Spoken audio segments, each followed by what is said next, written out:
मंडळी, अत्यंत उपयुक्त आणि अत्यंत महत्त्वाची माहिती आजच्या व्हिडिओमध्ये मी तुम्हाला सांगणार आहे. विनंती इतकीच, व्हिडिओ शेवटपर्यंत बघा. अनेकांची स्वप्न ह्या दारूनं उद्ध्वस्त केलेली आहेत. आता अनेकांना माझी ही माहिती पटणार नाही. ते लोक एवढंच बोलतील, काय रे चपटी मारून आलाय का?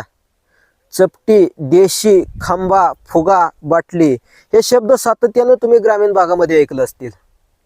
अनेकांच्या स्वप्नांची राख रांगोळी, अनेकांच्या आयुष्याची राख रांगोळी ह्याच गोष्टीनं केलेली आहे, ते म्हणजे व्यसन आणि दारू. खरं तर मंडळी, केवळ स्वतःचंच आयुष्य नाही तर आपल्या कुटुंबाचं, आपल्या बायका मुलांचं, लेकरांचं, सगळ्यांचं हे आयुष्य अगदी उद्ध्वस्त करून टाकणारा विषय म्हणजे व्यसन. आणि याच्यापासून सुटण्यासाठीचा अत्यंत उपयुक्त आणि अत्यंत प्रभावशाली उपाय आजच्या व्हिडिओमध्ये मी तुम्हाला सांगणार आहे. अनेकांना हे पटणार नाही की खरोखरच हे केल्याने दारू सुटेल का? मंडळी, अत्यंत कमी पैशामध्ये तुम्हाला जास्त काहीच खर्च येणार नाही, ताण येणार नाही, अत्यंत उपयुक्त असा मोलाचा व्हिडिओ तुम्ही फक्त शेवटपर्यंत बघा. आता ज्यांना पटणार नाही ते बोलतील, काय रे चपटी मारून आलाय का? जाऊ द्या, थोडासा गमतीचा भाग बाजूला सोडा. परंतु ह्याच चपटीनं अनेकांचं नशीब चपट केलंय, अनेकांची स्वप्न चपटी केलीत, उद्ध्वस्त झालंय. केवळ स्वतःचंच नाही, आपल्या कुटुंबाचं, बायको मुलांचं सुद्धा आयुष्य संपलंय. अनेकांसोबत हा प्रकार घडलाय. हे फार मोठं चक्रव्यूह आहे. होय, दारू म्हणजे फार मोठं चक्रव्यूह आहे. त्याची सवय एकदा लागली, खरं तर चक्रव्यूहामध्ये एकदा शिरणं समजतं, परंतु परत बाहेर पडायचा मार्ग समजत नाही, सापडत नाही. आणि असंच घडतं या व्यसनाच्या बाबतीत, दारूच्या बाबतीत. आता अनेकांना वाटतं की आपण या गोष्टीमधून बाहेर पडावं, परंतु एकदा सवय लागलेली असते, एकदा लागलेलं व्यसन हे सहसा सहज सुटत नाही. खरं तर गंमत म्हणून किंवा डोक्याला काही अनावश्यक ताण आलेला असेल तर तो कमी करण्यासाठी कदाचित अनेक त्या थेंबाला दारूच्या स्पर्श करतात. आणि पुढे मात्र ती दारू या माणसांना सोडायला अजिबात तयार होत नाही. खरं तर दारू पिल्याशिवाय राहत नाही.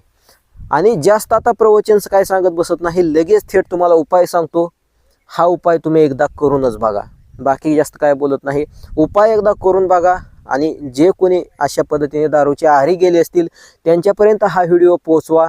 तुम्हाला जरी व्यसन नसेल तरी तुमच्या जवळपास कोणाला, नातेवाईकांमध्ये असेल व्यसन, तर त्याला हा उपाय, हा मोलाचा सल्ला नक्की द्या. तर चला मंडळी, जास्त वेळ न घेता लगेच तुम्हाला सांगायला सुरुवात करतो. त्याच्या अगोदर सर्वांना एक विनंती किंवा सर्वांना एक सूचना, डिस्क्लेमर म्हणून एवढंच सांगतो की हा उपाय आजारी व्यक्तीने अजिबात करू नये, किंवा एखाद्यावरती जबरदस्ती म्हणून हा उपाय कुणीही करू नये. स्वतःच्या मनाने, स्वतःची जर दारू सोडवायची इच्छा असेल तरच हा उपाय करावा.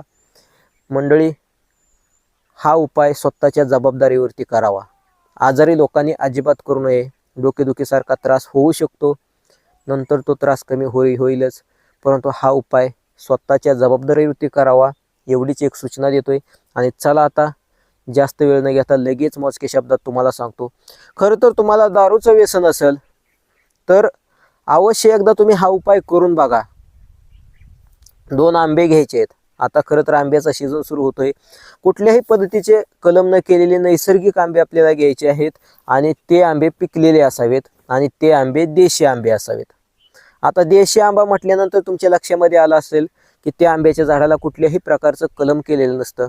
निसर्गतः आलेलं ते मोठं झाड असतंय आणि लहान लहान आकाराचे आंबे असतात. तर ते 2 आंबे आपल्याला घ्यायचे आहेत. आणि आपण काय करायचंय, विस्तवावरती, अग्नीवरती ते आंबे भाजायचे आहेत. कृपया एक गोष्ट लक्षामध्ये ठेवा की सगळीकडे आता गॅस वगैरे आहे, तर गॅसवरती आंबा भाजायचा नाही.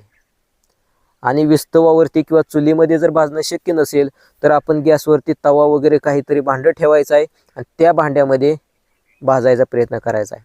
त्याच्यापेक्षा सगळ्यात सोपा उपाय विस्तवावरती, चुलीमध्ये किंवा अग्नीवरती भाजणं हे अत्यंत सोपं पडणार आहे. तर ते 2 आंबे आपल्याला चांगले भाजून घ्यायचे आहेत. लक्षात ठेवायचे, थोडेसे पिकलेले असे आंबे असावेत. ते आंबे भाजून घ्यायचे आहेत आणि नंतर थोडेसे थंड झाल्यानंतर ते आंबे खायचे आहेत. बघा, अत्यंत उपयुक्त आणि अत्यंत प्रभावशाली हा प्रयोग. मी काही लोकांसोबत जवळच्या हा प्रयोग केलेला आहे. हमखास 100% फरक पडतोय. 100% फरक पडतोय. एकदा हा उपाय करून बघा. आणि हा उपाय केल्यानंतर दारू पिण्याची माणसाची इच्छाच होणार नाही. थोडंसं डोकं दुखेल, परंतु जशी त्याच्या मनामध्ये दारू प्यायची इच्छा होईल तसं अजूनच डोकं दुखू लागेल. हे सगळं काही व्यवस्थित होईल, परंतु एकंदरीतच माणसाचे मन आहे ते मन त्या दारूमध्ये गुंतलेलं असतं, ते मन मात्र 100% सुटेल. फार महत्त्वाचा हा व्हिडिओ आहे. तर बघा मंडळी, दारू सोडवण्यासाठी, हे व्यसन सोडवण्यासाठी लोक नाना प्रकारचे प्रयोग करतात, नाना ठिकाणी जातात, कुठेही जातात, खर्च करतात, आमाप सगळं काही करतात, परंतु दारू हे व्यसन अजिबात सुटत नाही. आणि अशासाठी हा एक रामबाण आणि प्रभावशाली असा उपाय आजच्या व्हिडिओमध्ये मी सांगायचा प्रयत्न केलेला आहे. व्यवस्थितपणे तुम्हाला सांगतोय की 2 कैऱ्या घ्यायच्या. खरं तर त्या पाड लागलेल्या किंवा थोड्याशा पिकलेल्या कैऱ्या असाव्यात आणि ते आपल्याला अग्नीवरती भाजायचे आहेत आणि ते आपण खायचं आहे. सहन होईल, शक्य होईल तितकं खायचा प्रयत्न करायचा आहे. आणि वारंवार हा उपाय जास्त करायची गरज नाही. एकदा उपाय केल्यानंतर जर परत तुम्हाला दारू प्यायची इच्छा झाली तर परत एखाद्या वेळेस 1 आठवड्यानंतर 4 दिवसानंतर हा उपाय करून बघा. नक्कीच 100% तुमची दारू सुटेल. तर बघा, हा व्हिडिओ तुम्ही जास्तीत जास्त अशा लोकांपर्यंत शेअर करा ज्यांना खरोखरच या माहितीची गरज आहे. आणि खरंच तुम्हाला जर फरक पडला तर प्रामाणिकपणे सगळ्यांनी कमेंट करून सांगा, कारण अजून जे काही व्हिडिओ बघणारे लोक असतील त्यांचं मनोबल वाढेल. शक्य तितका हा व्हिडिओ, बाकी जसे व्हिडिओ आपले व्हायरल होतात त्याच पद्धतीनं हा व्हिडिओ व्हायरल करायचा प्रयत्न करा, कारण लोकांसाठी फार उपयुक्त अशी गोष्ट आहे. अनेकांच्या सुखी आयुष्याला, सुखी जीवनाला, सुखी कुटुंबाला ग्रहण लागलेलं आहे. अक्षरशः ग्रहण लागलेलं आहे. फार काय जास्त बोलत नाही, सविस्तरपणे अजून डिटेल्समध्ये जर काय अडचणी आल्या तर मी माहिती द्यायचा अजून सुद्धा प्रयत्न करेन. विनंती इतकीच, उपाय करून बघा आणि जर असर पडला तर नक्की कमेंट करून सांगा. धन्यवाद. जय श्रीराम.